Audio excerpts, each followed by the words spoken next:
안녕하세요 여러분, 쉬운 육아 강진입니다. 제가 얼마 전에 수국농장에 가서 수국을 사왔어요. 옆에 있는 수국인데 되게 예쁘죠. 수국은 토양의 성질에 따라서 색깔이 다르게 나타난답니다. 산성이면 푸른빛, 보랏빛을 띠게 되고요. 알칼리 지성일수록 이렇게 옅은 분홍색을 띈다고 해요. 이렇게 식물 하나도 자라는 토양에 따라서 색깔이 이제 바뀌는데 우리 아이들은 더 많은 영향을 받습니다. 내가 어디서 자라는지 그 환경에 따라서 굉장히 많은 영향을 받습니다. 따라서 부모님들이 어린 영유아기의 아이들을 양육하시는데 여러 가지 측면에서 많은 배려와 또 좋은 양육을 할 수 있도록 항상 노력하는 태도가 필요하겠습니다. 오늘은 스마트폰에 대해서 얘기를 해볼까 합니다. 제가 식당에 가거나 사람이 많이 모이는 곳에 가면 어린 자녀들은 핸드폰을 보고 있고 부모님들은 대화를 하신다거나 식사를 하시는 경우들을 많이 보게 되는데요. 어린 시기에 스마트폰은 어떤 영향을 미칠까요? 일상생활 속에서 무분별한 스마트폰을 보여주는 것은 꼭 바람직한 영향을 미치는 것만 아니라는 것을 알고 계시지만 생활 속에서 어쩔 수 없이 또 스마트폰을 보게 해야 되는 상황들이 간혹 생기잖아요. 그런데 영아기의 아이들에게 스마트폰은 굉장히 해로운 영향을 미칩니다. 첫 번째, 영아기, 우리가 말하는 영아기는 보통 우리 나이로 4살경까지를 영아기라고 하는데요.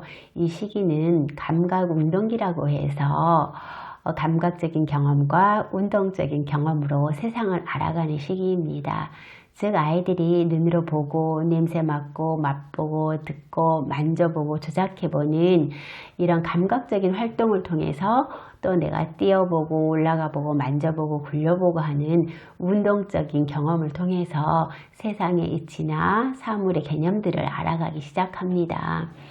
우리 아이들이 태어나서 아무것도 모르는 백지와 같은 상태에서 부모님이 자꾸 이름을 불러주니까 내가 누구구나, 누구야, 우유 먹자, 우유가 따뜻하니, 물이 시원해, 자꾸 이런 말을 해주니까 따뜻한 것과 시원한 것의 느낌을 알게 되는 것이고, 자, 딸기 먹자, 딸기 예쁘다, 빨간색이네, 딸기 한번 먹어보자 주니까 딸기의 색깔은 빨간색이고 모양은 동글동글하고 맛은 달콤하다는 것을 알게 됩니다.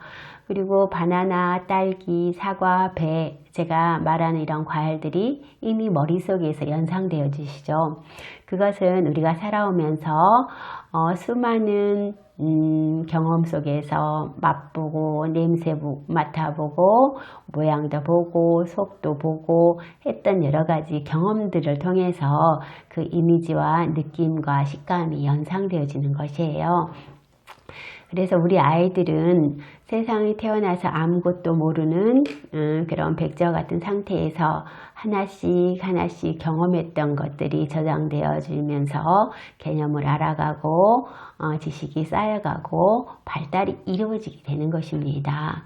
그래서 어린 시기에는 구체적이고 다양한 경험들, 즉 내가 직접 만져보고 먹어보고 놀아보고 조작해보고 하는 활동이나 실제 체험활동 직접 가서 구경하고 관찰하고 하는 활동들이 발달상에 도움이 됩니다. 그런데 스마트폰은 구체적인 경험을 주는 것이 아니라 영상으로 보여지기 때문에 실제적인 느낌이나 내가 그 성질에 대해서 알기는 부족한 정보를 주는 것이죠. 그리고 구체적인 경험이 반복되어지고 많이 쌓일수록 이후에 추상적인 사고력이 깊어지게 됩니다. 그런데 이러한 스마트폰에서는 이런 구체적인 경험을 주지 않는 것이죠. 예를 들어서 영상 속에서 바나나를 먹는 장면이 나온다고 해봐요. 그러면 바나나를 먹는 그 모습만 보여지는 것이지 바나나의 맛은 어떻고 식감은 어떻고 냄새는 어떤지는 구체적인 경험을 제공하진 않잖아요. 그래서 어린 시기 아이들은 직접 사물을 맛보고 냄새 맡아보고 만져보고 하는 구체적인 경험이 필요합니다. 그래서 스마트폰으로 경험을 하는 것보다는 구체적이고 실제적인 경험을 할 수 있도록 해주는 게 좋을 것 같고요. 두 번째는 이 전두엽이 아직 발달되어지지 않는 미숙한 상태입니다. 즉 우리 아이들이 어떤 상황을 봐도 이게 옳고 그른지에 대한 판단을 할 수 있는 능력이 아직 미숙한 시기인 거죠. 그래서 영상 속에 보여지는 그 내용들이 잘못된 것인지 옳지 않은 것인지에 대한 판단이 아직 어렵습니다.